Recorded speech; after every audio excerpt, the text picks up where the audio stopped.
Hey everyone, and welcome to The Explainer. I am absolutely thrilled to guide you through this academically advanced look at macroeconomics today. Basically, we're going to be diagnosing the health of the entire global economy. My goal here is to take some really complex, high-level theories and break them all down into a clear, engaging journey for us. Let's get started. So let's kick things off with a relatable question, something that bridges the gap between your personal wallet and the massive complex machine that is the global economy. Why did prices in the United States shoot up by more than 10% a year back in 1979, but then by less than 4% in 1992? Or think about this. Why do millions of jobs just suddenly vanish during a recession? Well, these aren't just theoretical puzzles. They are the exact real-world problems that macroeconomists literally obsess over. To really wrap our heads around these big issues, we first need to define macroeconomics.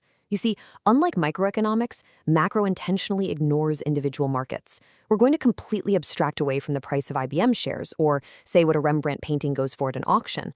Instead, we're looking at the forest, not the trees. We're zooming all the way out to focus on the vital, massive interactions across all goods, labor, and assets, just to see how the whole system behaves.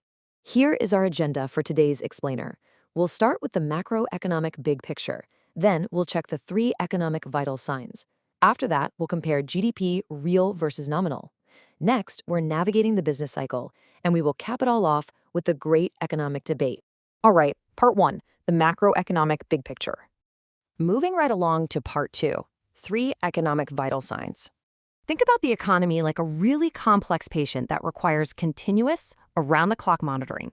Just like a doctor checks your heart rate and blood pressure, macroeconomists rely on 3 core vital signs. First up is unemployment, which represents immense human distress and lost potential. Second is inflation, because when prices rise faster than our incomes, everyone's living standard falls. And third, economic growth, which is absolutely the best way to ensure plenty of jobs and rising living standards for the next generation. Section 3, GDP, real versus nominal. Now, to truly measure that economic growth we just talked about, we use gross domestic product, or GDP. But there is a huge, vital difference in how we calculate it. Nominal GDP uses current prices, so imagine we produce the exact same number of cars and apples this year as we did last year, but all the prices doubled. Nominal GDP would double too, but that's just an illusion of growth. Real GDP fixes this by holding prices constant to a specific base year. This shows us the true physical output and efficiency of the economy without getting tricked by inflation. Looking at U.S. data from 1960 to 1992 beautifully illustrates this exact concept. Notice the point where the nominal and real GDP lines actually cross. In 1987, which is the base year used here, nominal and real GDP are exactly the same. But look at what happens right after that. The nominal line just skyrockets above the real line. Why? Because prices were rising at an average of 4.6% per year, making it look like the economy was growing much, much faster than the actual physical output was. Let's dive into part 4, navigating the business cycle. If you look closely at real GDP over time, you'll see it doesn't just grow in a perfectly smooth, straight line. Instead, it has this irregular heartbeat, which we call the business cycle. While there's a general upward trend driven by population growth and technology, actual output is constantly fluctuating.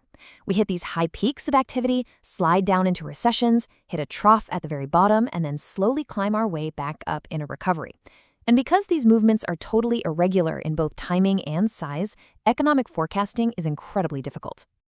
Digging into the historical data brings us to a massive concept, the output gap. There is a very real difference between potential output, which is what our economy could produce if all labor and capital were fully employed, and actual output. During the shaded gray areas, which represent recessions, actual output falls way below its potential. Factories just sit idle, workers are unemployed, and economic potential is entirely wasted. To truly grasp the severity of these gaps, just look at this staggering number, 10.8%. That was the U.S. unemployment rate in 1982, right during a severe cyclical trough. It was the highest it had been since the Great Depression. This wasn't just some statistical anomaly on a chart. It represented more than 1 out of every 10 people who wanted to work being completely unable to find a job. It's a massive human cost, resulting directly from that widening output gap we just looked at. Checking out the macroeconomic performance from 1952 to 1992 proves just how insanely difficult it is to balance all our vital signs at the same time. Notice that golden era in the 60s? Low inflation, high growth, low unemployment. But then, fast forward to the period between 1972 and 1982. Inflation absolutely skyrocketed to an average of 8.7%, while growth slowed down to 2.2% and unemployment jumped up to 7%. The economy was quite literally sick, and policymakers were scrambling for a cure. Which brings us to our final section, Part 5, the Great Economic Debate.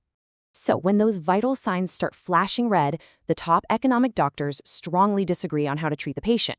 On one side, we have the new classical economists, led by thinkers like Robert Lucas. They believe individuals act rationally and that markets naturally clear. They argue that there are no $50 bills lying on the sidewalk, meaning private individuals will make beneficial trades without the government needing to help. But on the other side, the new Keynesians argue that, well, the real world is messy because changing price tags costs money and labor contracts make wages sticky, markets fail to clear instantly. They believe active government policy is absolutely required during a recession to create demand and alleviate involuntary unemployment.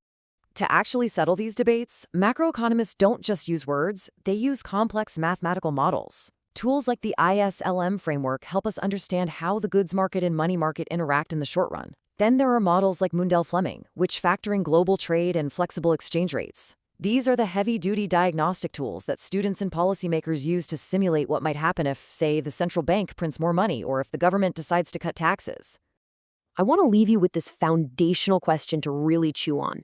Based on the economic vital signs we've analyzed today and the massive human cost of those historical output gaps we saw, which economic school of thought do you think holds the cure? Should policymakers step in and actively steer the ship when the business cycle turns downward, or does government intervention just make a naturally self-correcting market even worse? Keep that question in the back of your mind as you look at the economic news around you.